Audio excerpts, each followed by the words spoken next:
just being okay with not having the last word. Like, you don't have to attend every argument you're invited to. The question isn't whether or not feminism is good or bad, because feminism is a very broad term, but it's whether or not modern feminism, as we know it, which is referred to as third wave feminism, or maybe it's like there's like a fifth wave now or whatever. But the definition of third wave feminism emerged in the mid 1900s. It was led by the so-called Generation Xers, who were born in the 60s and 70s in the developed world, came to age in the media-saturated and culturally economic diverse millennium. And although they benefited significantly from the legal rights and protection that had been obtained by the first and second wave feminists, they also critiqued the positions and felt that there was unfinished work from first and second wave feminism.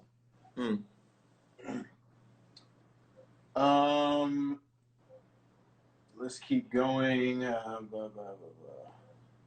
So,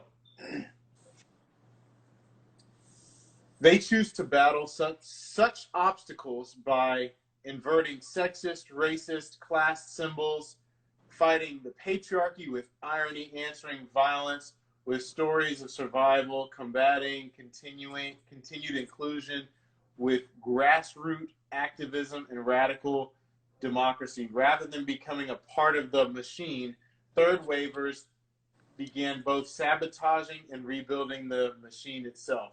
Influenced by the postmodernist movement in the academy, third wave feminists sought to question, reclaim, and redefine the ideas, words, and media that has been transmitted ideas about womanhood, gender, beauty, sexuality, femininity, masculinity, and other things. There was also a shift in perceptions of gender, with the notion that they are characteristics that are strictly male and others that are strictly female, giving way to the concept of a gender continuum. From this perspective, each person is seen as possessing and expressing and suppressing a full range of traits that had been associated with one gender or another. For third wave feminism, however, sexual liberation is a major goal of second wave feminism and was expanded to mean a process of first becoming conscious to one's gender identity, sexuality, and how they've been shaped by society, and then intentionally constructing one's own unique identity. So there was a lot said there, but essentially what it's saying is that third wave feminism basically felt like there was still more work to be done. They're not trying to get voting rights. They're not trying to get any of these other things, being able to drive cars or things like that. It is the idea of, it's a postmodern idea, which postmodern is essentially like very subjective. Is there an absolute truth or is there not? From a postmodernist perspective, there is no absolute truth. And things like gender, sexuality, all these things come into question. And their theory is the only reason gender and sexuality and these things are this way is because we've constructed a society that forces people to fall in these boxes, when in reality, there were no real differences between men and women in any of these ways. And it's because of the patriarchal society that's caused this. So that's third wave feminism. That's what we know as feminism today. So what do you guys think about that? Is that your understanding of what feminism is? And do you think that's a good thing or a bad thing to have in the church? And while we're waiting for you guys to comment or request to join, Steve Love, what do you think about that? So one of the things that you kind of said was about the absolute truth. Kind of made me think to how often you hear people say, my truth, my this, my that. And it's like, there is the truth, and then there's a lie, right? Like there is no in between. There is no my truth. It's either the truth or it's not the truth. Right. And so that kind of like hit me when you said that. So the definition of postmodernism is an approach that attempts to define how society has progressed to an era beyond modernity. Within this era, individuals are more likely to have greater importance placed on science and rational thought, as traditional narratives no longer provide a reasonable explanation for postmodern life. So a postmodernist doesn't agree with objective statements like the truth or like facts. It's more my truth or my perspective of this. We don't really know what's going on. And so there's really no, what's the word? There's really no. So would you say it's more like, would you say it's more feelings based? I'd say that it could become more feelings based, but it's not like people just said, oh, well, I don't believe this because of my feelings. It would be more, it's more so like looking at the world from the perspective of, let's say, Green Bay, Wisconsin is north, right? But to someone that lives in Canada, it's south. It's south, yeah. So from those type of perspectives, that it's okay. Some things are subjective. But the problem with the postmodern ideology is they apply that to everything. Right. They apply that to everything. Things that it doesn't even apply to. You know what I'm saying?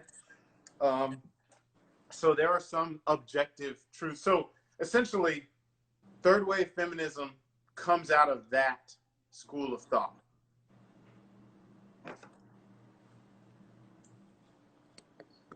And then I guess along with blurring the lines, we try to make, it seems like today they try to make men and women the same, regardless of how we've been designed by God to be different. Well, what the problem is, a lot of people with that train of thought don't believe in an objective God. And that's why these ideas and the church don't go together. Yeah, they don't line up. They can't line up. They're in opposition. So, yeah, what do you guys think? We got one person said we are not the same. What do you mean by that? It's relativism, yeah, basically. They can't line up. We got our first guest coming on.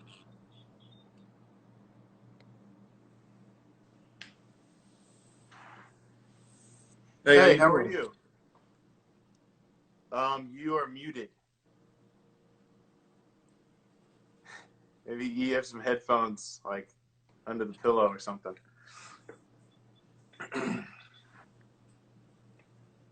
gonna make sure to mute my mic while she's talking, just so there's no echo. Yeah, it's about to be interesting. Yeah, this will be a good topic. Very interesting. It's about to be an interesting night.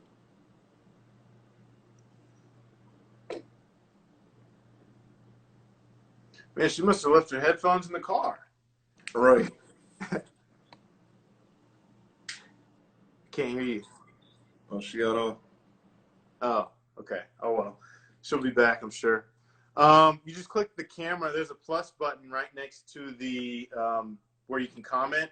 Click that plus, and then there's a camera that'll pop up. You just click that. That's how you request to join.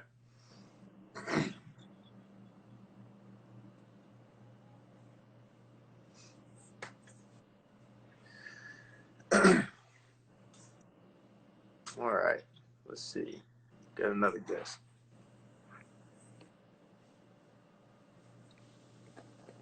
They want to make us the same. Hi. How you doing? I'm good, thank you. Hopefully my kids allow me to be on here for enough time. So crossing my fingers. But I wanted to hop on because of what you guys were talking about, like absolute truth. Mm-hmm. And what you said about like to some people it's north, to some people it's south. I still feel like that's a fact though. You know what I mean? Because it's not based on a feeling, because it is different depending on where you are, but it's still a fact because it's proven by geography, right? Right. So I think the difference between that and when people are like, it's my truth, I don't see that as the same thing because it's still factual.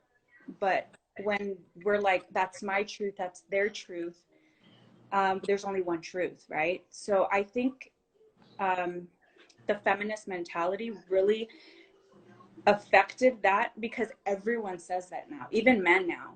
They use that term, and I Yeah. feel that rooted from women because we tend to be emotional thinkers, and that's not a bad thing. You know, I love that I'm emotional, but at the same time we need a man to balance that because we can't be so emotional that it dictates our logic. You know, Right. men tend to be more logical. So, I mean, look at God. He knew what he was doing to pair an emotional being with a logical being.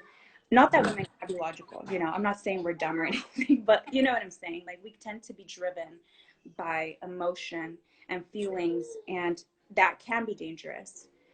But at the same time, a man needs that balance also to, like, okay, let's also think about some of the emotion behind it too. So I think going on to men and women are different, we're absolutely different, and that's one example of how we're different from even internally. God created and wired our brains very differently, and that's not a bad thing. Right. So why is it today that we try to blur the line so much? Like, why does it seem like women want to be like men so much today? I mean, I think it's because of the third wave feminism. You know, it's lied to women to think that your femininity isn't enough, that it's not. See, because we're equal in the sense that we're both valuable, right? In the eyes of Right. God, we're both equally valuable and significant, but we're different in the sense that we're wired differently, we work differently, and if you do that and you combine it together, it's like a dance. If women were to really fully embrace their God-given differences and their abilities that men don't have, then it becomes so beautiful. And but it's so hard now because of feminism. You know, like even me, I struggle in my marriage sometimes because I have, sorry if my baby's really loud, but um, I have to sometimes catch myself and be like, okay, that's not a biblical thought. Like, I have to catch myself before I actually act upon what I'm thinking, because I've been so rooted and so influenced by the feminist movement, even if I wasn't actively involved. But as you're growing up in your teen years, it's subconsciously getting in your mind. And then when you get married, you realize, oh, this is not it. Like, if you want your marriage to work and you want to have a happy marriage, you need to be able to embrace your differences and embrace his differences and not see it as a competition. We're not competing against each other. We're working together as a team. And the only way that can happen is if you respect his masculinity and you embrace your femininity. At least that's what I've experienced in my 6 years of marriage.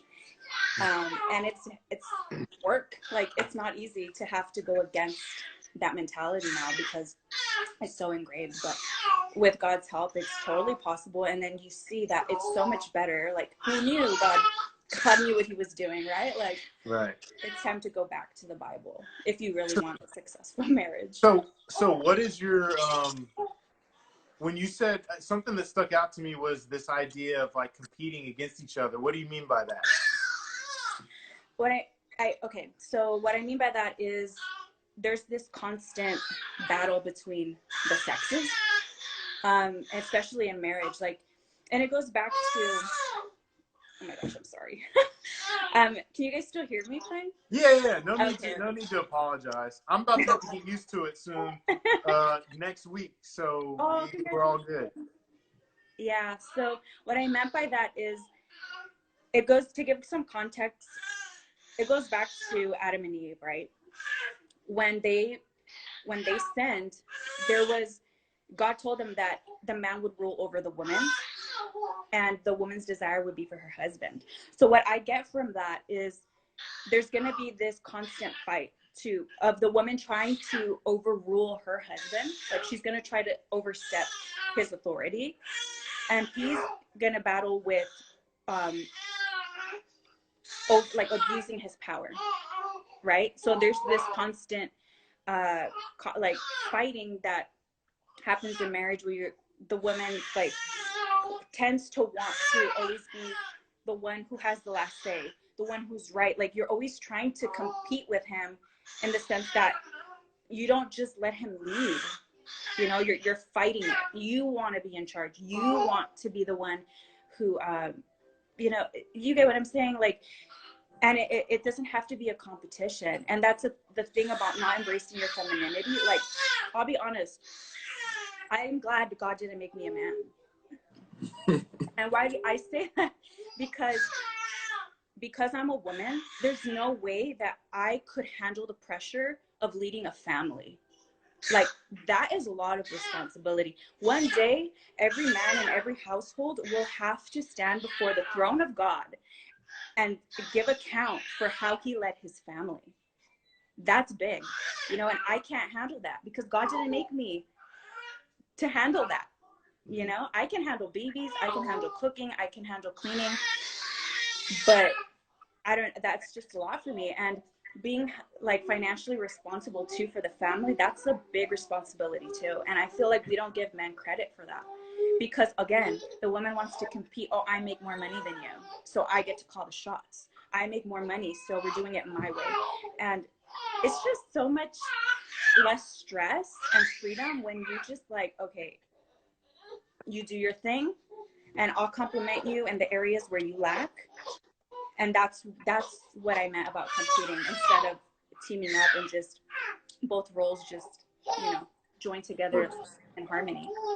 Right. So you're saying pretty much that women have this natural, like, just, they want to rebel, right?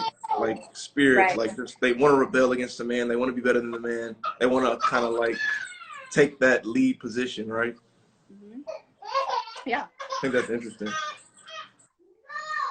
All right, I'm gonna grab my child. Yeah, go ahead. I was gonna say, it's either a really happy baby or a really upset baby. Right. He's usually happy, but I think he's just tired of like being put down, so probably sleepy too. Okay. Thanks for hopping on. All right. We appreciate it. Thank you. Okay. That was good. How do I get off? I took care of it. No, Okay. what she said was really good. I thought. Yeah, it was. We've got another request. Women want to naturally rebel. Well, I don't want to get into the realm where we start labeling people. Mm-hmm. Hey, did you find your Hello, headphones? I found my headphones. Yay! Where were they? In my jacket. In my jacket I think I might pocket. put I was mine. looking everywhere. I was like, oh my gosh. Gotcha. Yeah, no, I think that this is a super interesting topic. So what's your name? Where are you from? My name is Jamie, and I'm from Minneapolis, Minnesota. Okay, nice. Yeah. Where are you guys from again? Can you hear me? Yeah, I was letting him go first. Oh, I was gonna let you go first. I'm from Houston, Texas. And then I live in Birmingham, Alabama. I actually used to live in Green Bay for a little bit, so I know you guys are still dealing with cold weather. Yes, it's finally nice out today, so thank God. It's like sunshine. It's just what I needed. So What was the temperature today? It's probably like 65. So oh, it's not bad. Yeah, not bad. Okay. Really, really nice. But yeah, no, this is a super interesting topic. I am actually a school social worker, and kind of, yeah, I don't know. I have a lot of thoughts on this, because I think when you kind of started talking about feminism and like the definition of it, it's like the basic definition, I think, is just like that women would have equal rights to a man. And I think that that's like the basis, and most people agree with that. But then it's interesting, like when you look at the different waves of feminism, kind of what that looks like today and if that's really biblical. And I think it's getting further and further away from being biblical, in the sense of like it kind of reminds me and is similar to what people are talking about with like the pronouns and stuff, of like wanting to be called a he or like a they, and like different pronouns and stuff. So I feel like it all stems from like an identity thing as well, of like people trying to figure out where their identity is, and maybe feeling like I'm more than just like a woman or something. And then that stemming into like my belief is that everybody innately, like we all know that we're a child of God, even if you don't technically, like even if you're not a Christian, like we're all children of God. So we know something within us, like we know that we're more than just a man or a woman. So then I think that's where Satan can kind of like deceive people and be like, yeah, you are more than a man or a woman, so maybe you're a they, or like maybe you're this or that. And I think it's almost similar with feminism right now. Like he kind of I feel like there's this lie going on that it's like, to be more of a strong woman, you have to like, to be a feminist, that means that you either have to completely deny like your sexuality, or almost over sexualize yourself, and as a like a way of empowerment. And I think that that's really toxic in a way, and I see that and I'm like, I don't think that this is empowering to women at all. Kind of like the movie like Hustlers or something comes to mind, where it's like that's being glorified as like, this is like women empowering women, and it's like, this is not feminism in my mind. Like I don't know. Those are just some of my thoughts, but It's very interesting that you should say that, because there have been multiple studies and surveys done that find a big gap between the people that agree that men and women should be equal and that are equally valuable, and then the amount of people that call themselves a feminist. And what that kind of tells me is that gap shows that most people understand that feminism today isn't the definition of what it was at one time, which was the equality of men and women. right. And that's where I feel like it's interesting, because we're getting further and further away from that. It seems like it's like the actual definition I agree with 100%, but then Right. the different ways that people go about it, it doesn't make sense. It's like, is this really empowering, or is this, in my mind, I think it's people being deceived and then feeling like they're somehow empowering women. But yeah. Right. No, go ahead, C-Love. I was gonna say I agree. We want women to have equal rights, everything, right? We want you to be able to make the same amount of money. You should be able to do the same jobs if you want to. All that is fine. But it's like crossing the line when it's like thinking we're the same. Example, what's the guy that, well, the he, she, I don't know what you want to call him, that swam with the women? Leah Thomas? Leah Thomas. Dude was like, what, like ranked like 400 something in amongst men, and then he goes against women, he's like number one. Like like that's a physical advantage because he's a biological man, right? Like we're not the same. And so I think that's where the line kind of gets drawn when they try to make it to where men and women are like the same. We're not the same. We're equal, but we're not the same.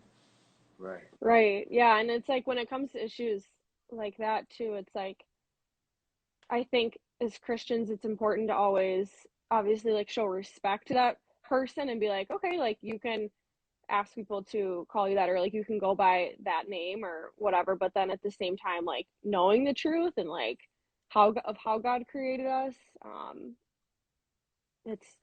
don't know. It's an interesting thing, I think, especially being in social work and like working with a lot of people who have different identities. It's kind of like, how do you approach that in a way that's biblical yet also like respecting people. But yeah and I think something you said is very interesting about like when it comes to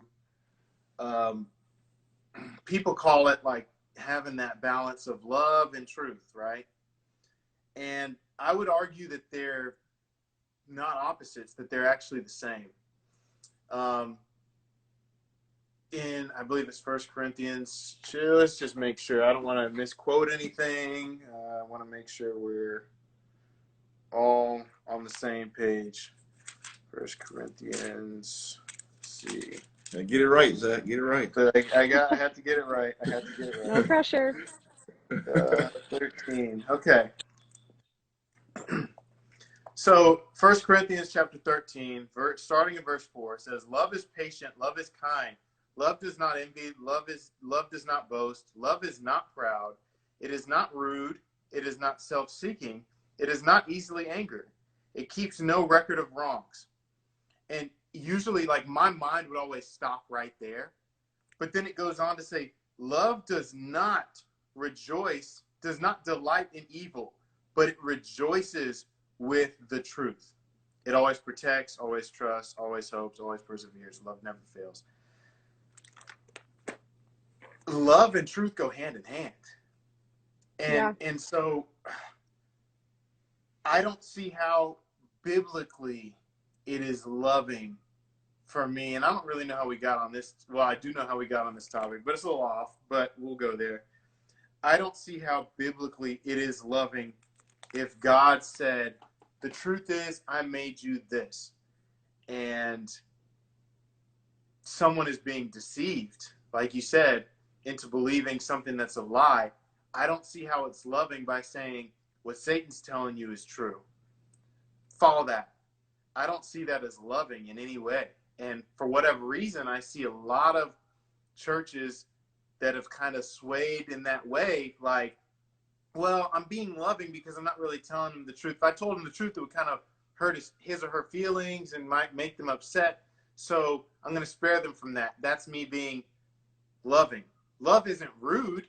You don't go out of your way to be rude, 100%. But it's not loving by definition, by God's definition. It's not loving if we're not telling the truth. You know what I mean? Yeah. Yeah, I totally agree. I think, yeah. It is tough to figure out how do you do that.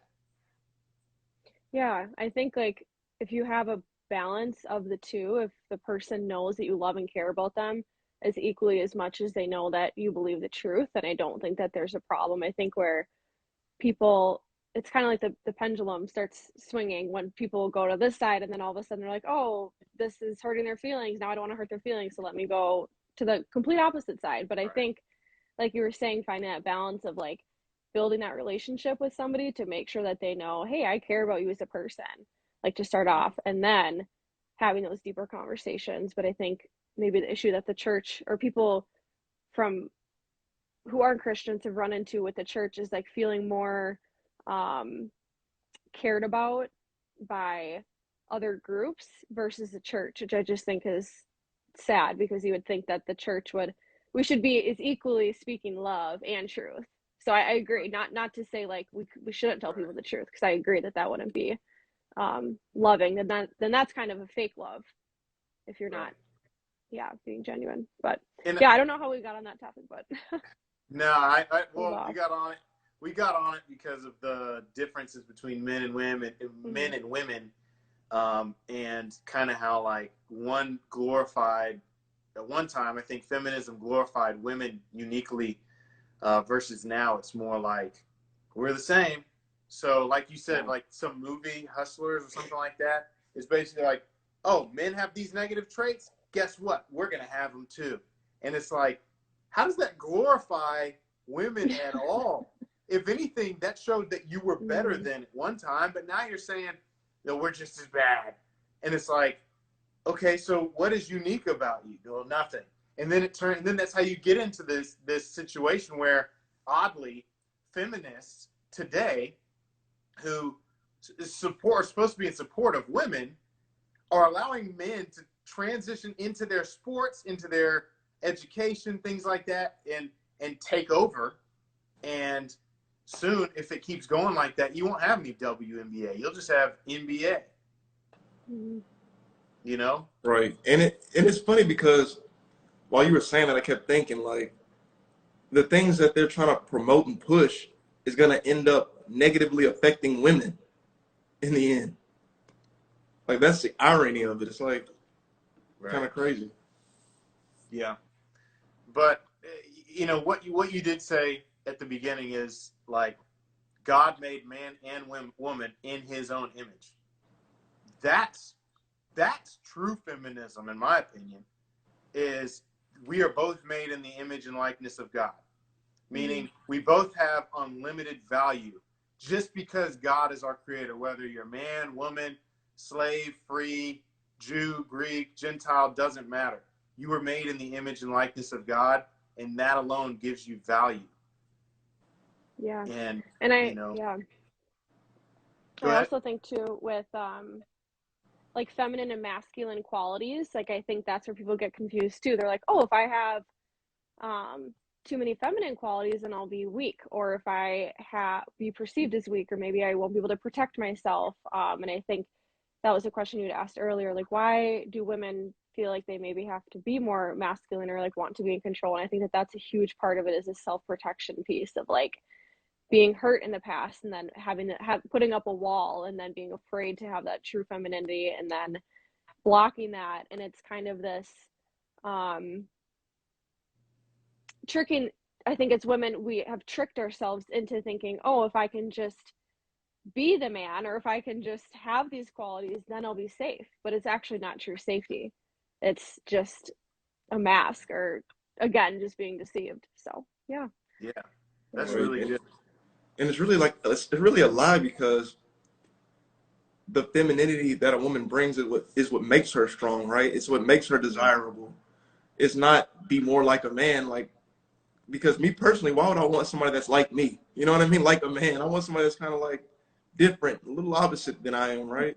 Someone that's more feminine, more softer than I am. So it's tricky. Yeah, it's really interesting. I think one thing that happens in relationships sometimes when that happens, like hurt men, hurt women, hurt women, hurt men, you know? And so I think it's, you know, it's kind of a cycle that goes on. But what you said about trying to be more masculine and things like that, the issue is the author of Love and Respect. I don't know if I've talked about that book on here a couple of different times. Really good book from a biblical perspective. The writer just talks about how many times the relationship and marriage talks in the church are filtered through a pink lens and not a blue lens, when in reality it should be filtered through a purple lens, representing both male and female. And God used purple as one of his colors to identify himself, you know? And so he talks about how in Ephesians, or the Bible never commands a husband to respect his wife. And the Bible never commands a wife to agape love her husband. And he was like, I wonder why that is. And he spent a lot of time in prayer and also doing research and statistics and things like that. He surveyed thousands of couples. And what he found was that women tend to naturally love one another and have a better understanding of that nurturing, caring, loving spirit with each other, right? And then when it comes to the men understand that in any confrontation with another man, at any point, if it gets to a certain level of disrespect, you're in physical danger. There is always the risk of a fight or a scuffle or something like that that can end in death. So men tend to, I'm speaking generally here, tend to have an understanding of respect and an honor code between each other to a degree, right? And so when women who have never felt or been in a situation, especially in this society, where they have the threat of physical violence because they were just too disrespectful to someone in public, it creates a false sense of security and a false sense that men typically have, that that women don't have. So when they get in these relationships and they want to be more masculine, what they understand as more masculine, a lot of times men will complain, she disrespects me in a way that no one at work, no one else ever would have dared disrespect me. Why did she do that? And it's because, I think it's because of the way that we're wired. We're just wired differently. And that is why, you know, God doesn't need to make a command for something you already want to do. And so his rationale was that women were commanded to go against their nature and respect their husband. And then men, because a lot of times, you know, your friend, your guy friend is crying or whatever, you're like, man up, you know, you're not going to be all tender and lovey and give him a shoulder to cry on. And I mean, you know what I'm saying? So God is calling men to agape love their wives, which may not be what is as natural for them to do. And so I think when we mix that up, it's like you're doing the very thing that you're commanded not to do. I'm doing the very thing I'm commanded not to do. The opposite. And it just causes chaos, you know? Do you think it almost can feel emasculating? Is that kind of what you're saying? Like when a woman tries to do that? I don't think it has anything to do with the fact that it's a woman. I think it has to do with the fact that no one would talk to me like that without having some sort of physical repercussions. In general terms, I would never talk to a guy like that and expect him to not do anything to me. But we live in a society today, which is good. I'm glad it's this way, where men don't get physical with women, or if they do, it's frowned upon. Back in the day, I mean, men would hit their wife. I mean, you read the Quran, parts of the Quran say to discipline your wife after a certain point, you can strike her or hit her, you know? And so it talks about how, I think like at one time, it kind of just talks about and points out the fact that in today's society, there is a lot of protection for women, which is very good. But I think when you do that, you are allowing someone to not understand that there are consequences to how they talk to people, and they've never understood that or seen their grandmother or mother face any of those consequences for the most part. And what it does is it pushes the buttons of a guy naturally to be disrespected by anyone. So it doesn't have to do with the fact that it's a woman, but it has to do with the fact that it's a protected special group in society that you're not gonna hit. You're not going to do that if you're, you know, if you're trying to be a good man. And I think that's probably where a lot of the frustration comes in, if that makes sense. I think so. I got a little lost in that. I'm not going to lie. Like, I'm trying to understand, like, are you saying, like for women that, like, kind of what are you saying is that, like, with men, they feel like they can't say anything back to a woman if she's like tearing them down with her words? I'll say this. If I walk into a gym and I see another guy and I say, man, you're weakest, there's a chance he's going to fight me or hit me. Yeah. If a woman says that to another woman, most likely they don't deal with most of their altercations through violence. If you take the most violent people in the world, the top 100 most violent people in the world, none of them will be women. And so there's a disparity there between that. And I think does that answer what I'm saying? Yeah, I get what you're saying now. It's like men speak the language of like a mutual respect type of thing, and then women, it's just a different relationship from like female to female and male to male. Right. And with women, it's more like there's a lot more emotion. There's a lot more like I feel like empathizing with the other person and things like that. And so a lot of times you'll have women that can say certain things to someone that may come off like disrespectful or whatever, but it's not as huge of a deal as it is if a man were to say that to another man. Yeah, Does that make I get sense? what you're saying. Yeah. Mm-hmm. Right. It's like, did you ever, how old are you? I'm 23. Okay, so maybe you didn't. There was a game called Pokemon a long time ago. Oh, I'm yeah. sure okay, so you had fire type you had water type, you had grass type, and each one had their own specific weaknesses.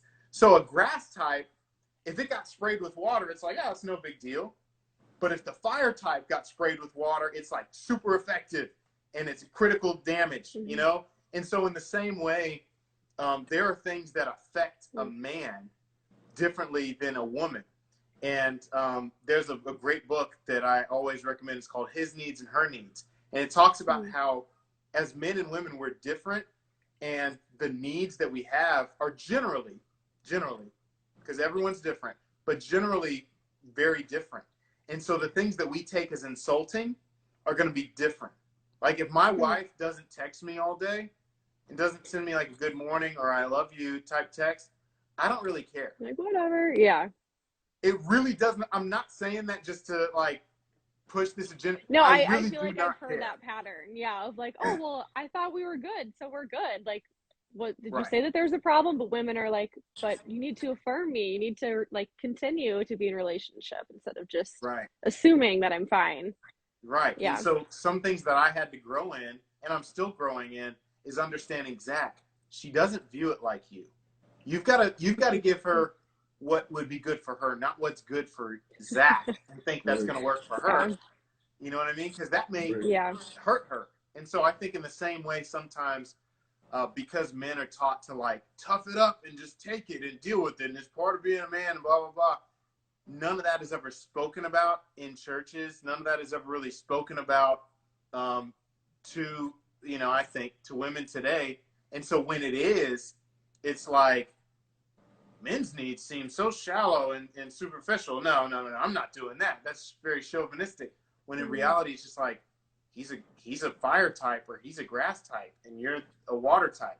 It's going to affect you guys differently. Yeah. And it's like the different temperaments too that people have, and just different, there's so many different things that go into it, the different personality types, the different love languages, like how you receive, and like, and then yeah, as a whole, like men and women being different as far as how you receive love. And like I've heard that is a big thing, like men receive and feel loved if they feel respected, and women feel loved if they feel cherished.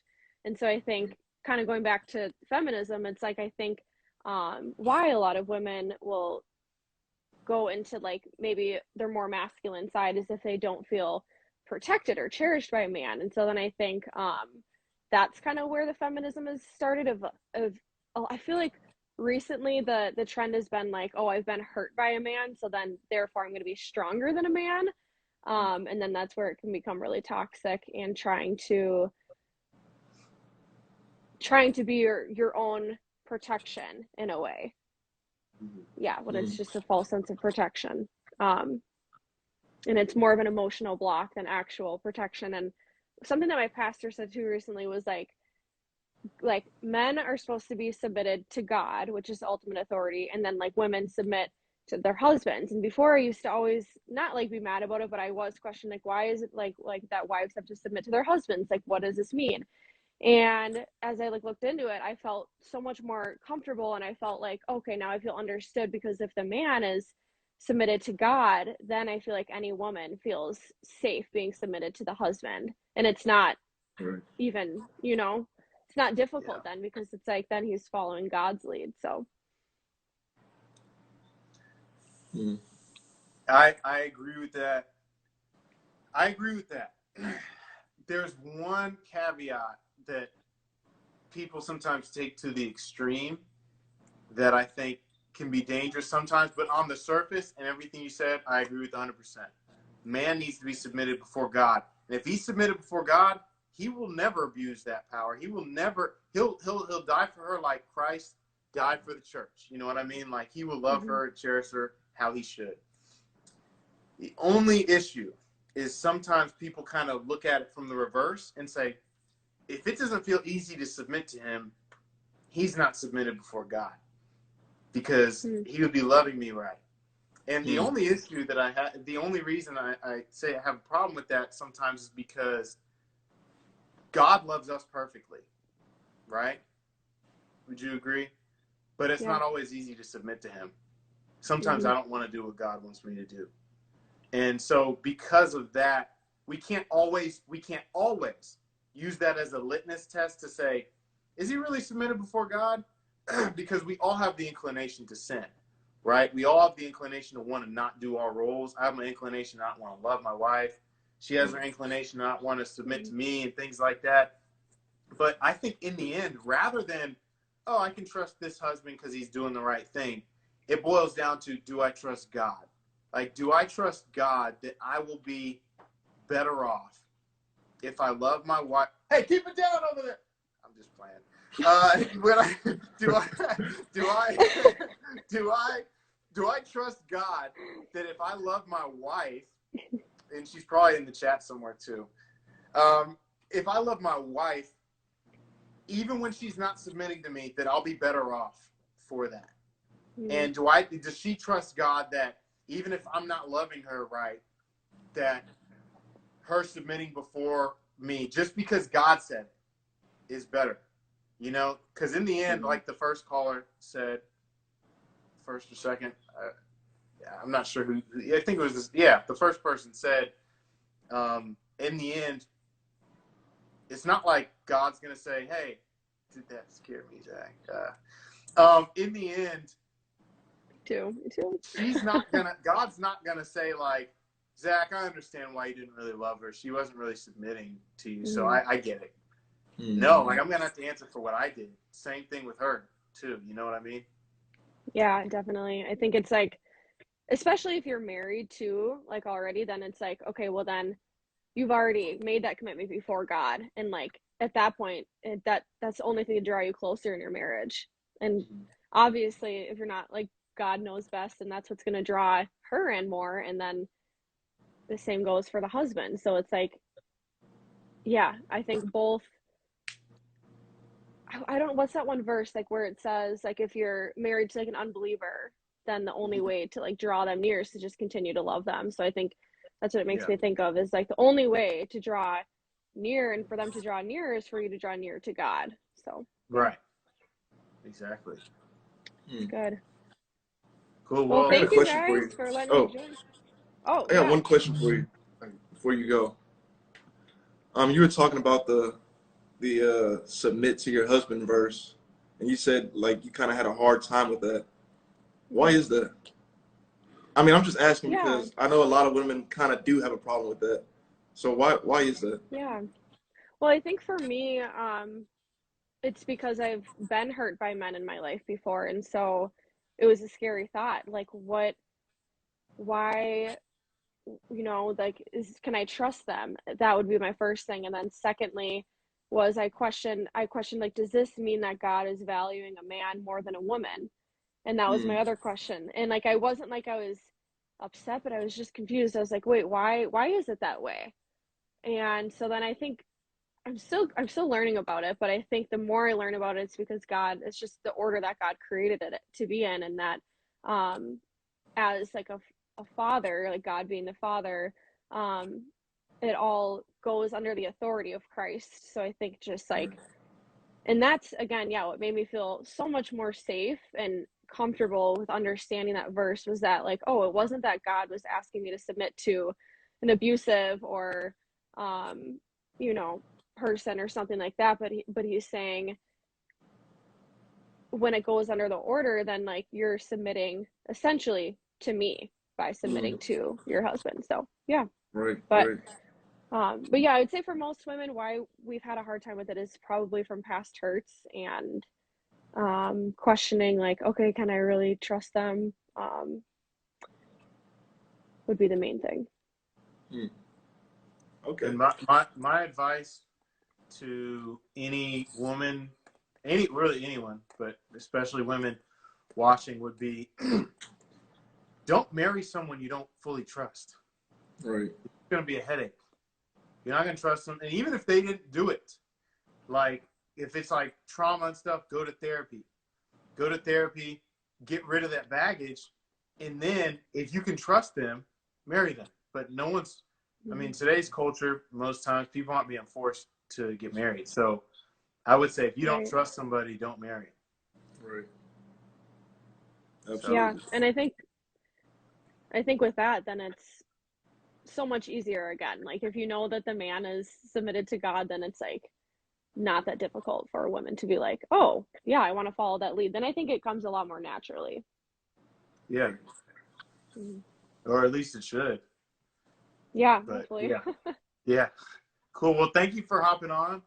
Yeah, We thank you appreciate your guys. Thank you. feedback. Thank you. Thank you. Bye. No problem. Minnesota. Minnesota. Okay, we got 2 more people in the request right now. We'll bring on our next person. Is she still up on your screen? No. Okay. Still up on mine.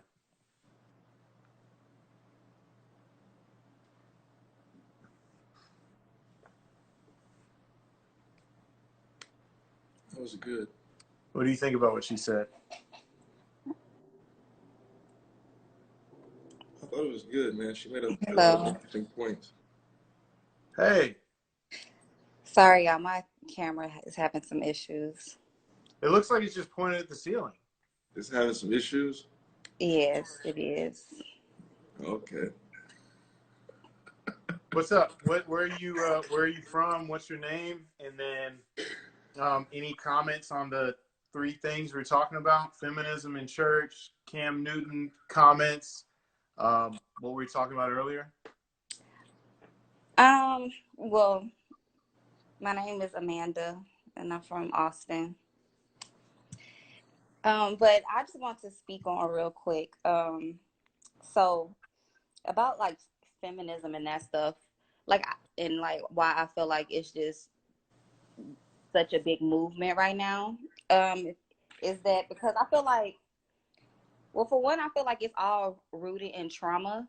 And I feel like half the people that are like really pushing that are like really into it. I feel like the last girl said, you know, it's all from trauma, whether it was, let's just say they saw their mom, you know, taking on, you know, most of, you know, stuff, or, you know, or whether it was a relationship and they felt like, well, I'm doing everything. So, you know, I'm just going to take on this extra masculine role. And I feel like if people really took the time to, for one, understand the context as to why they even want to, you know, want to be a feminist, if they really took the time to understand themselves and actually see why they want to be that way, I feel like they will really understand that that's not really what they want to do. Because I'm pretty sure if they were able to have, let's just say, a different life,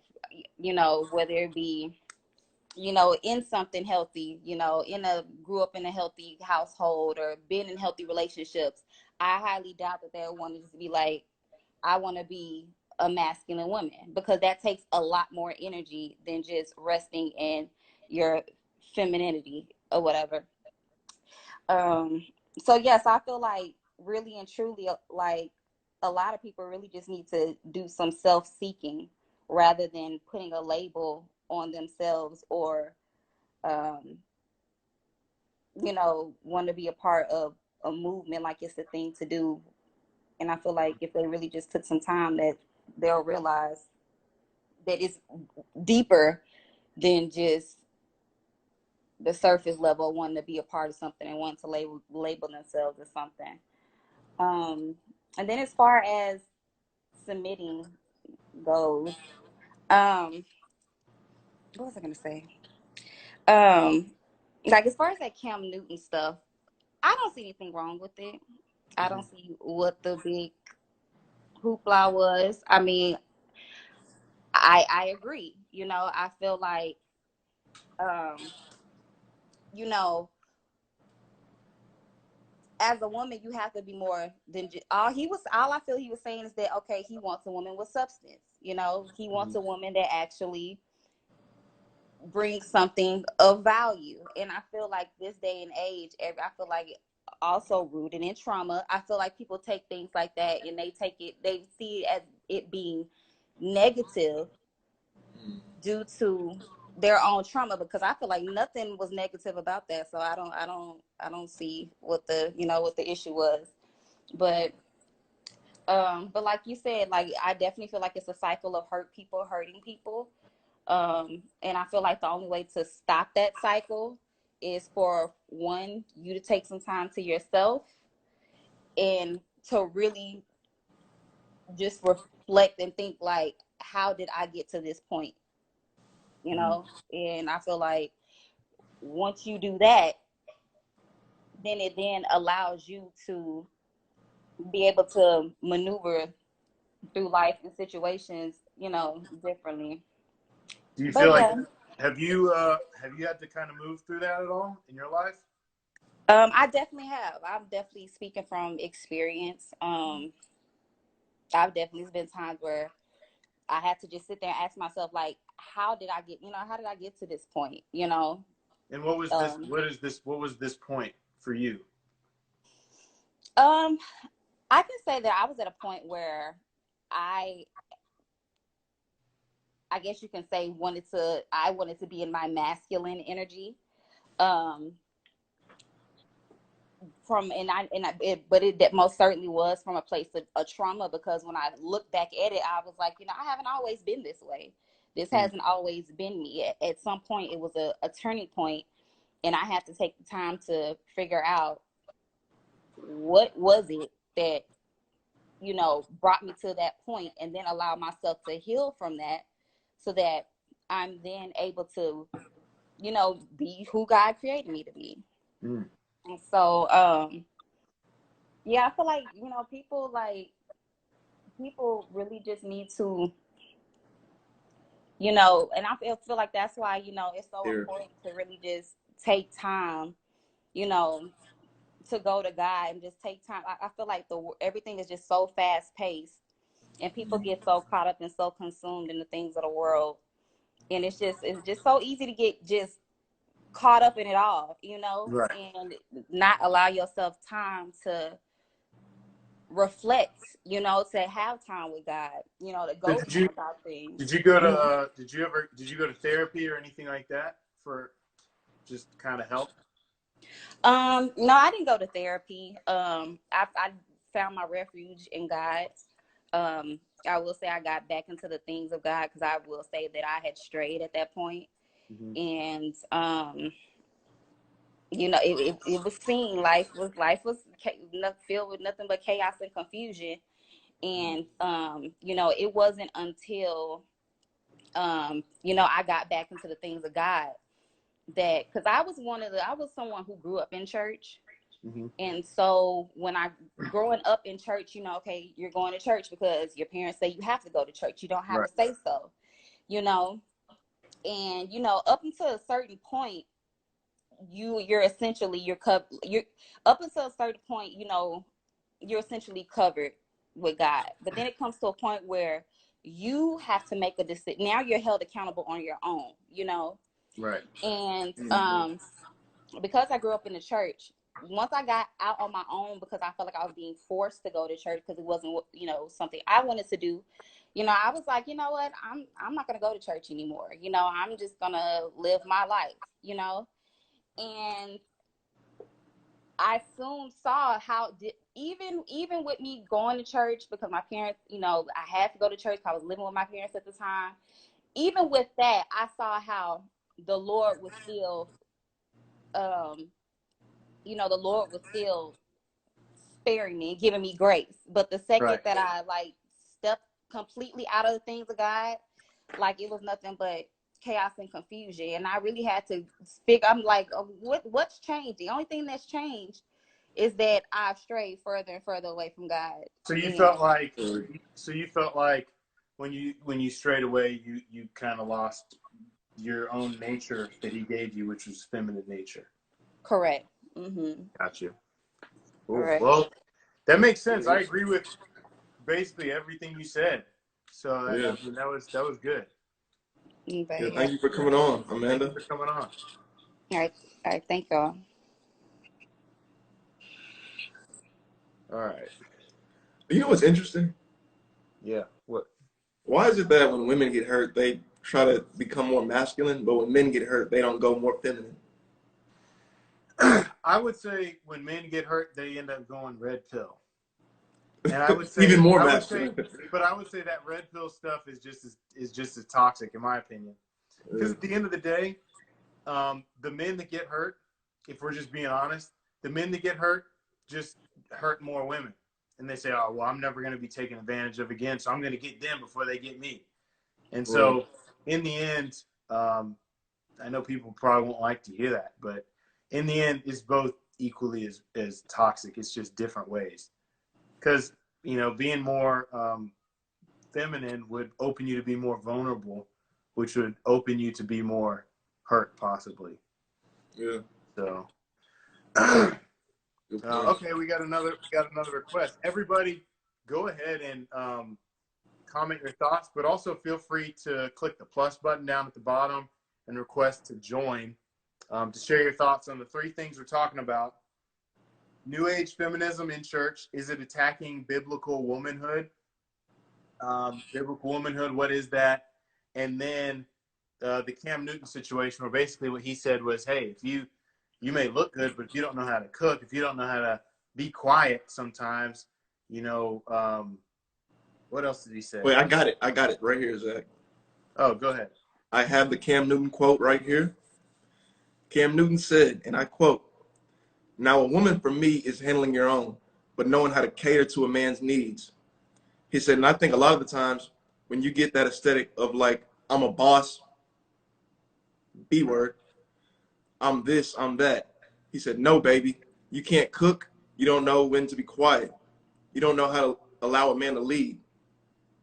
So yeah, so that part right there. You don't know how to cook. You don't know how to be quiet. You don't know how to allow a man to lead. Is that negative to women? So we'd love to hear your opinions. Feel free to hop on. Yeah, I'd love to know what you guys think about that. About what Cam Newton said. I'm back. Oh, the baby. Yeah. I realized that I was so excited the first time that I didn't even introduce myself. But my name is Elizabeth, and I'm from Los Angeles, California. LA. Yeah. I had to hop on again because I love this topic. Like, I just love talking about it. And something that the girl before this last one, oh no, wait, I think both of them kind of touched on it. The like being hurt, and that's why you don't submit. And it's funny because on my page, on my story, I spoke about this a little bit, so it's perfect. I think that women have this like victim mentality, right? And it holds them back in their relationships and being able to progress. You know, there's men out there who will hurt you, and I know this is going to sound really tough, but the people you choose for yourself, like your partners, says a lot about you. Right. You know, if you keep choosing these guys who keep disrespecting you, they're, you know, treating you really bad, like, why do you keep choosing those men? You know, there has to be some kind of accountability and not just blame men all the time. I mean, there's men out there who need to be called out, but my responsibility as a woman is not to worry about what they're doing. It's what am I doing, right? I want a better life, if I want to be married someday, I need to be able to choose that person wisely. So like you said, Zach, like, you shouldn't marry someone who you don't 100% trust. And I kind of go back to, like, I always like to do this comparison. Like, if you have a good relationship with your dad, I'm not talking about like those cases where like your dad's abusive and like, you know, you have a bad father, but for the majority of people, traditional relationship with your dad. Yeah, like, you trust your dad 100%. Like, you don't think your dad's gonna abandon you. You don't think your dad's gonna give you something that's not in your best interest. Like, that's how you should view your spouse, your husband, right? Not in a creepy, like, oh, you're my dad type of way, but in the sense that they're both men and they both have that inclination to protect, to lead.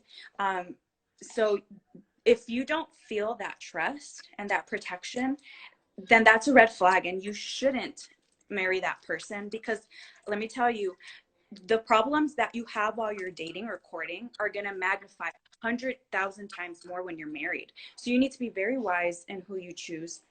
And if you have made a mistake, like, and you've chosen someone before, like you've dated someone, you're like, wow, that person really screwed me over. Like, well, what led me to choose that person? And why did I ignore his true colors when he showed them to me? And why did I stay around? You know, there has to be accountability. And that's when you start to grow and you start to level up. You can't do that if you don't do the inner work. And that's hard. It's hard to be like, okay, I messed up, because we will always reap what we sow. And although God will forgive us and like we can learn from those mistakes, but you're still going to have to do the work to fix it. Right. You know, so I don't know, like, it's just, there's some men out there who really need to be called out, but at the same time, we can't do that and blame all men when we have tendencies to go for those type of guys, you know? Wow. I think, man, Absolutely. there's so much in what you just said that is like amazing. Same thing goes for men too, but right now we're not talking about that. So I would say the same thing for guys. But man, that was good. Now I'll ask you this. What is it that causes a lot of women sometimes to go after that guy that clearly has those red flag signs that their father, their pastor, and every person that really literally trusts them says, like, don't do that? What caused them to do that and then say, deal with the consequences, then just act like, how did this happen to me? Guys are just bad. He just took advantage of me. How explain that to us if you don't mind. Well, I can just give my opinion, right? I don't know exactly like what goes on in every girl's mind, and but I feel like that has a lot to do with your inner self. I think it has a lot to do with your relationship with your dad. You know, if your dad didn't instill in you a strong view of yourself, you tend to pick partners that resemble your parents too, you know? So if you had a father who was abusive, you're more likely to choose an abusive husband, and for men too, right? Like, depending. But I feel like that has a lot to do with your confidence. Like, so a woman who's confident in her femininity and who she is not going to accept anything less than, you know, and that identity can only come from God. It can only come from God. Like, I grew up in a Christian home, but I struggled a lot with self-confidence. I didn't learn a lot of the things that I know now until I got married, because it's a totally different field, you know, and women tend to choose people like that, or men like that, if they're not rooted in Christ. Like, that's the foundation. Like, Christ should always be your foundation, or else you're going to reflect what's in your heart. You know, the Bible says to take care of your heart, because from there flows everything. So what you speak about reflects what you have in your heart, you know, because that's what's in your heart. Your actions prove what's in your heart. So choosing a husband is an action. So you need to be able to reflect, okay, what is in my heart that is making me choose these type of guys? Right. You know, is it that because the bad boy makes me feel pretty, but it's just a facade, it's just superficial? Right. You know, is it that I like the attention from these bad boys, or, you know, and you're not used to being respected and loved by a man? I would say sometimes I think that in our culture in general, not just even women, but I would say that many times meekness is confused for weakness, especially with, you know, you're talking about women and their teenage teenage girls choosing a boyfriend, things like that. And then arrogance is confused with confidence. And so then you have like the meek, humble person is weak. the arrogant, unwise person is strong. I want the strong person. And so unless you have that spirit of discernment where you can really understand the difference, I think when you're choosing a partner or dating people at that level of adolescence in our culture, it's going to lead to just the guy, the loudest guy, the most, So basically, it's like, why are you choosing a Future over a Russell Wilson? Well, yeah, exactly. And so I think that's kind of what some of it has to do with. But let me ask you this, if you don't mind getting into it to a degree. You said you had to work through some of these things after you were already married. Mm-hmm. How did that happen? What was the deal with that, if you don't mind sharing, without getting too detailed? Yeah. So I grew up in a Christian home. I had the foundation, but I got married young. I got married at 20. So I never left my house. I left my house married. So I didn't really I didn't really have experience in the real world until I was married, which is not a bad thing, right? But there were things that I saw in my parents' marriage that I didn't realize were wrong until I was married, because I started to reflect what I learned at home from like what? Let's say like always wanting to talk back. Right? Like, let's say, like, just being okay with not having the last word. Like, you don't have to attend every argument you're invited to, right? Like, you can just, like, wait, what? Okay, explain that one. The last word thing, because I think, or the fighting back, or whatever you said. Mm-hmm. She said talking back. Explain that. I wasn't really. I was kind of zoning in and out. Can you say that one more time? So and it goes back to the submitting thing. No, not the S word. Oh my God, the S word. But it's hard. It's hard to submit, but just because it's hard doesn't mean it's bad. So like I said earlier, like, it's a constant fight. Like, you're never gonna 100% fully submit. It's always gonna be a battle, because it's our simple nature to not obey God, right? So that's always gonna be there. But the Holy Spirit gives you self-control, right? You start to be better at holding your urges to lash out and like wanting to overstep your husband. And what I meant about like having the last word, like, sometimes, like, for me, I would get very emotional when we would have a conversation, and I want it to be right. Like, I wanted the conversation to end with me being right and him being like, oh yeah, you're right, I was wrong. But sometimes I wasn't right, and that's okay. Like, I can't always be right, and just even if he is wrong, and I know he's wrong, I'm not gonna like fight about it. And like, there's a time and place when you just have to be quiet, because you're gonna make it worse. And then you give your opinion, and then you take it with God, and then God is the one who changes the heart and makes him change his mind, but you can't fight your way to be right all the time, and that's what I meant. Like, I struggled with that sometimes. I felt like, and I was very passive aggressive. Like, I told my friend this yesterday, that before I was married, I thought I was a catch. Like, oh, I'm perfect. Whoever gets married with me, oh, they won the lottery. But when I got married, I was like, oh my goodness, like, I'm the worst.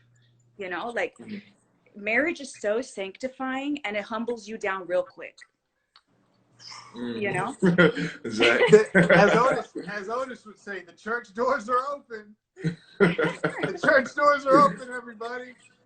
And another thing, marriage, this is the problem too, and I had to learn this. People go into marriage thinking, oh, he's gonna make me happy. If you go into marriage thinking that, it's gonna fail, because the point of marriage is to bring God glory, not you. It's not to make you happy, it's to make Christ happy, for a lack of better words, right? Mm. It's not for you to be served, it's for you to serve the other person. So that's Mm. when you were talking about submitting, whether we like it or not, like, or because the man deserves it, that's where we get it wrong, because we submit to our husband not because they deserve it, because God deserves it. Mm. Men are not supposed to love their wife as Christ loved the church, which is a big responsibility. They don't do that because the woman deserves it, because trust me, as my husband, sometimes I don't deserve to be loved. This mouth doesn't deserve to be loved sometimes. My attitude doesn't deserve to be loved sometimes. But women aren't ready to say what we're doing wrong in the marriage. We just want to blame the men. So it's not about you deserving it. It's about doing it in obedience to God. You don't do it because the person deserves it. You do it because you obey God. Wow. And that's it. And you know, something you just pointed out, I think is why I like, with the last person, the second to the last person that was just on, I agree 100% in what she's saying in terms of like, men should be submitted before God, and then they, you know, like, it makes it easier. But It does. problem, right? It does. It makes it a whole lot easier. The only problem is when we go in with that mindset, it's like, I'm doing it once I deserve it and I feel comfortable and I feel safe, then I'm allowed to do it. Then right. I can do it. And God's like, no, I didn't give any, like, what ifs. I just said this. Yeah. Like, this is a command that I'm giving you. Same thing for the husbands. I didn't say, if she lives up to this, do it. Like, you know? And so that is so true. That is so good. Now, let me ask you this. So, as someone with this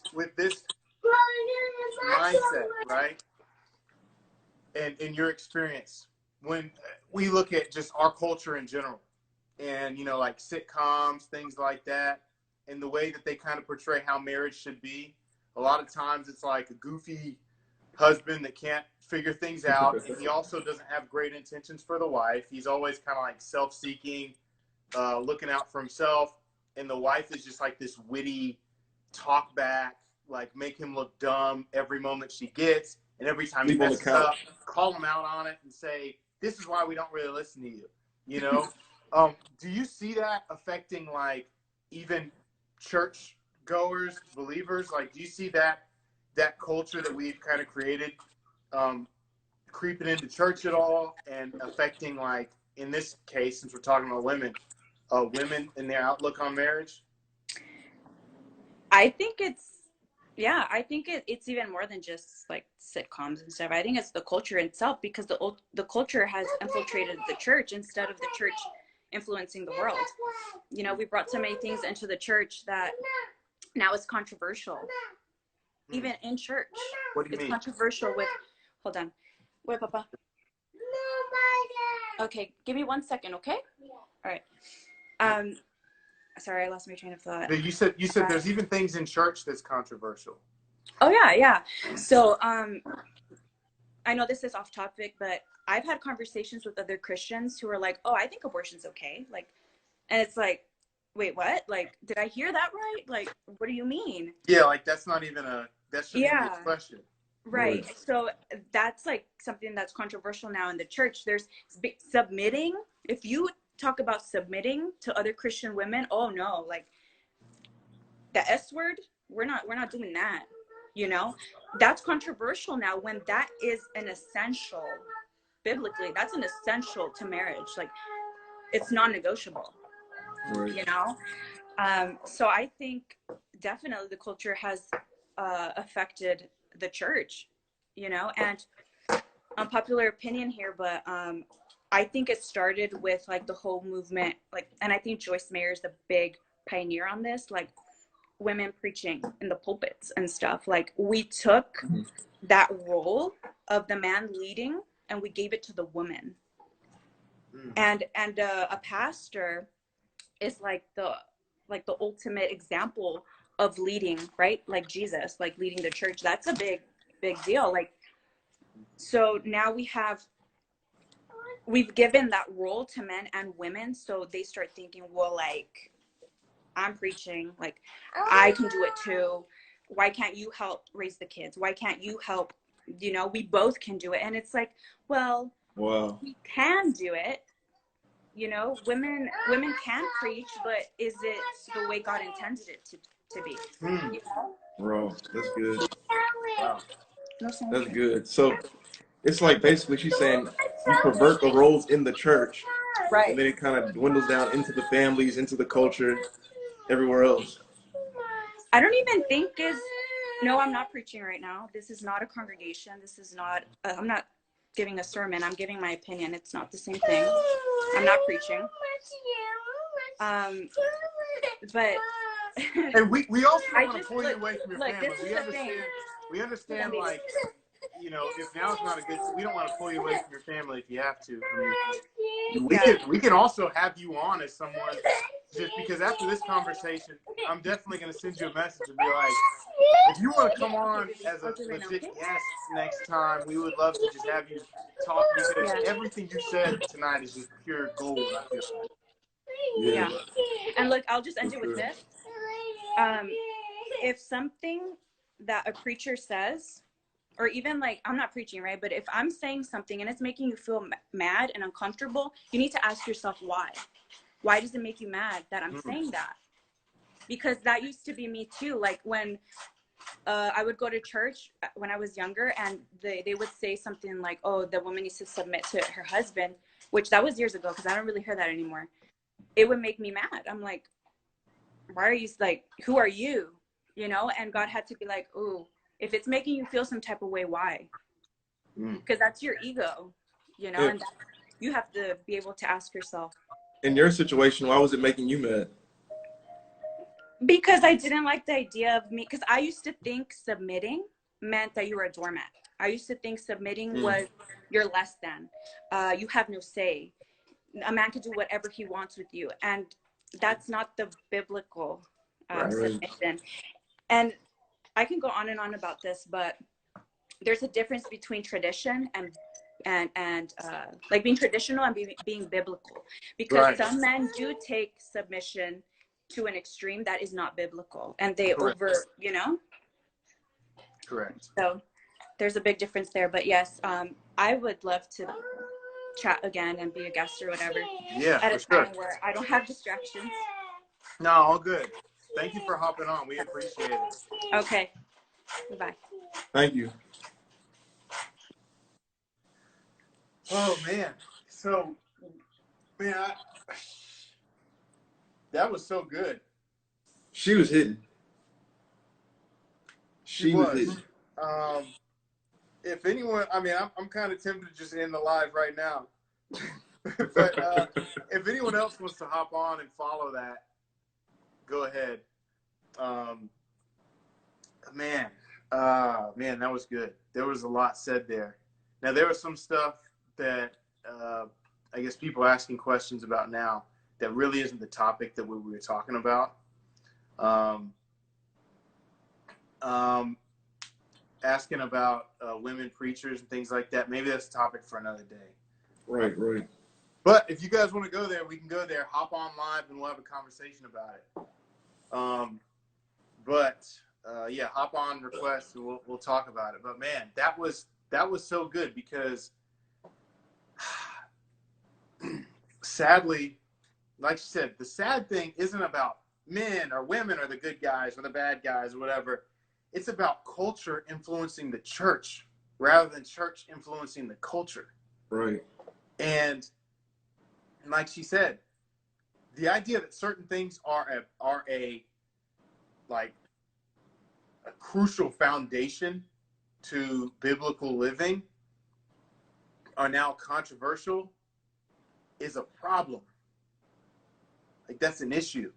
Yeah. Because if Satan can intimidate, or the world can intimidate, or our flesh can intimidate what we speak about in church that is true, that we need to let everyone know to follow, that thing's not there anymore, and everyone's going to pay for it. It's basically like someone coming in, you coach football, right? It's like someone coming into your high school football team and saying, and scaring your coaches from having anyone do sprints. at any time. That's going to cause some damage down the road. Right. You may not see anything right away, but that's going to definitely cause some issues down the road. People are going to get injured. People are going to get hurt. You guys are going to lose. And if my point is to make you lose, one of the best strategies I can say is, hey, never work your players on conditioning. Never exercise and have them run in sprints. And when you do that, so if just think about it like this, right? If the family structure is the foundation on which a biblical society, really any society, is built upon, wouldn't the world or the devil want to destroy that in whatever way they can? Absolutely. And if the main part of that family dynamic is built on the relationship of the husband and the wife, and where God set them to do their roles best because they are best suited for this or they are best suited for that. If I convince a football team, hey, I'm talking to the O lineman, hey, you know, you never get to throw the football. It's not fair that you never get to throw it. And then I convince the quarterback, it's not fair that you don't get to go down and block for people. And then he's like, yeah, I'm going to do that. And the O-lineman's, yeah, I'm going to do that. That team is going to suffer greatly. In the same way, the world does that to us. Right. And the strategy doesn't change. The strategy doesn't change. The strategy right now in the church is not the devil coming in and telling people, hey, men, beat up your wives, beat them up, do this and that. Everyone's like, no, that's common sense. Why would you not want to? We don't want you to do that. That's not going to fly. In the same way in the garden, who did Satan tempt? Eve. Yep. He went through Eve, not because, I don't know why. But it seems to be a pattern sometimes. And in the church, he's doing the same thing where he's like, you know what? I'll just go after the same person I went after last time and say, hey, whisper in the ear, hey, you know, do you really have to do this? Maybe it's just because, you know, some patriarchal chauvinist wrote the Bible and it's really not God's word. Maybe God doesn't really care and it's blah, blah, blah, blah. Like, yeah, it's the same thing happening over and over again. Yeah. That was a good analogy, man, with the football. Oh, everybody, I want to go ahead and say this. So the lady that was just on a minute ago, she just started an Instagram page. We shared it on our story either yesterday or today. I'm not sure. If it's not there, we'll be sharing it again when we hop off. And all these conversations are recorded and shared on our YouTube page too. So if you saw anything you liked that she said, make sure to go ahead and subscribe and make sure to follow us because we'll share more information about her page that she's going to be sharing about biblical womanhood and femininity, all that good stuff. So, and just for everybody, so everyone knows, this is just the topic today. This is not like, hey, we're just gonna talk about all the things women do wrong, blah, blah, blah, blah, blah. Like, as men, we need to step up because in reality, if men stepped up, some of these problems probably wouldn't even be happening, right? And that's not an excuse. But we just want to set the record straight to let you know that this is not that kind of live where we just kind of bash one side or the other. Like, we're trying to all live up to God's standards. And part of that means sometimes we're going to talk about one side and then sometimes we're going to talk about another side. But if you guys want to hop on, you have any questions, click the question mark button. We'll try to answer them or just feel free to request to join. I'm going to go ahead and scroll through here and look at some of these questions that people have been saying. But what are some of your thoughts, C-Love? What do you think? Man, I thought what you said about the football thing was so, like, that was good. And it really relates to me and it kind of hits home. Because once you, like you said, you get that O-lineman wanting to throw the football, it's like now he wants to do somebody else's job and it just creates conflict, right?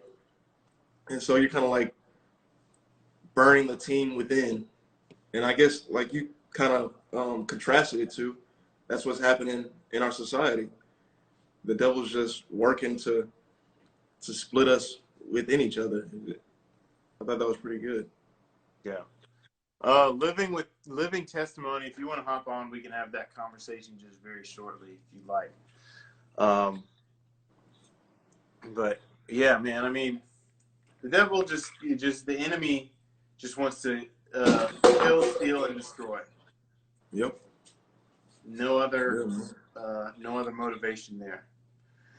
And he's the father of lies, so everything he says is going to be a lie to a degree. Now, his lies sometimes may have a little hint of truth in there, a little bit, but then a half-truth is sometimes worse than a blatant lie because it's hard to recognize. Right. That's good. So, let's see.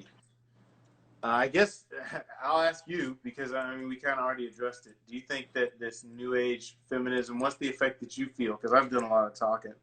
What's the effect that you feel it's had in the church and in believers overall? I guess just like we talked about earlier, just with the lie that makes it seem like we are the same, and just the confusion of roles. You know, the woman has her role, the wife has her role for a purpose. Right. The man has his role for a purpose. God created it this way. And so when we try to make it seem like, well, the woman can do the husband's job, and then we can flip it, it's perverted and it doesn't work out. Mm-hmm. So I think that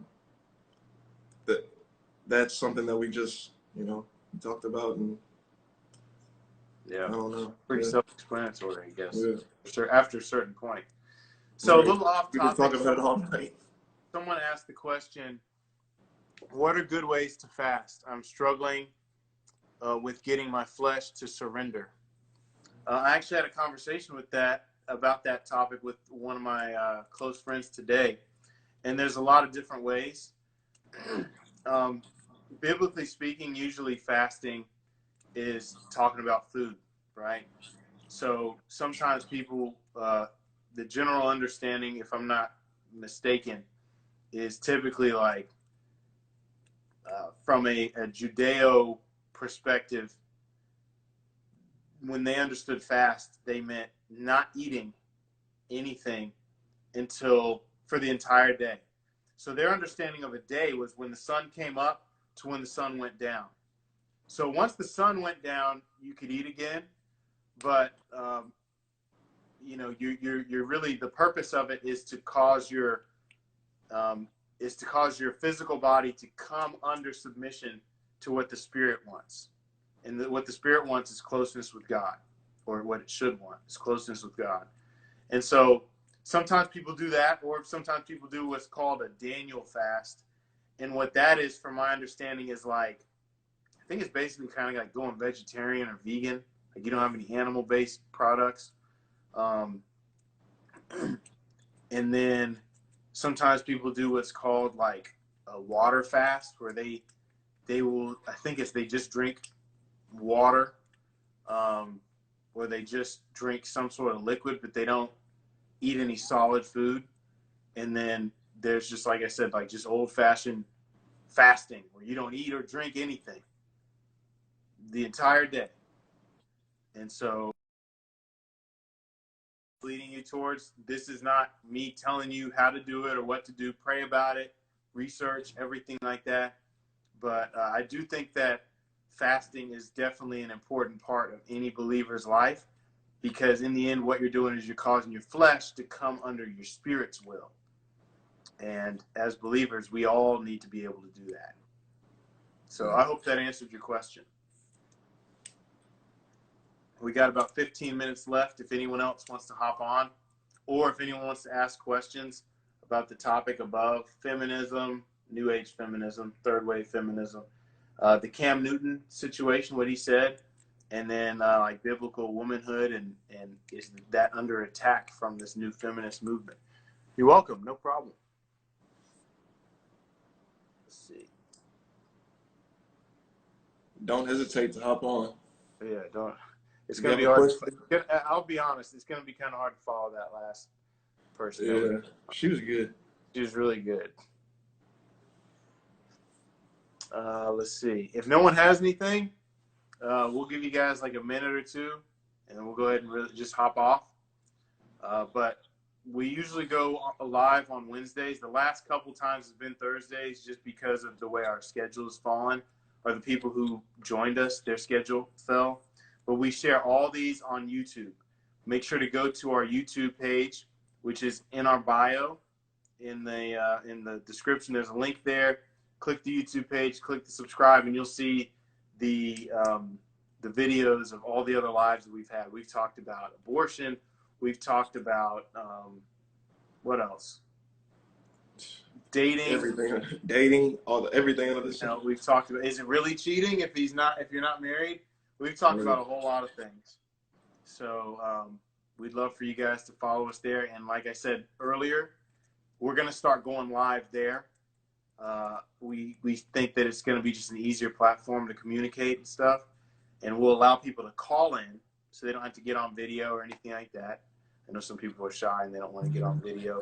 But they can call in anonymously through the phone, and we'll be able to answer your questions there. We also have 2 really big guests. Just to put in perspective, I'm not going to say who it is. One of them has over, you know them. I'm sure many of you have seen this guy. Has over 1 million followers. And he has a pretty crazy story. Yeah, crazy story. So we have him coming on soon, and we have another YouTuber that we haven't had on yet. He has a pretty interesting story as well, and he's got a pretty big following on YouTube and Instagram. Yeah, right. And so that would be. Someone said it's Derek Jackson. No, definitely not. And so that would be good. So yes. So go ahead and please subscribe to the YouTube channel if you haven't already. Please follow Kaz TV. Like our videos, share it if you like what we do. Anything else you got, Zach? that's it. We can go ahead and call it a night. We'll call it a night then. Thank you guys for joining us. Like Zach said, we go live usually every Wednesday, 7:00 p.m. Central. So you catch us then. But for right now, Kaz TV, we're out.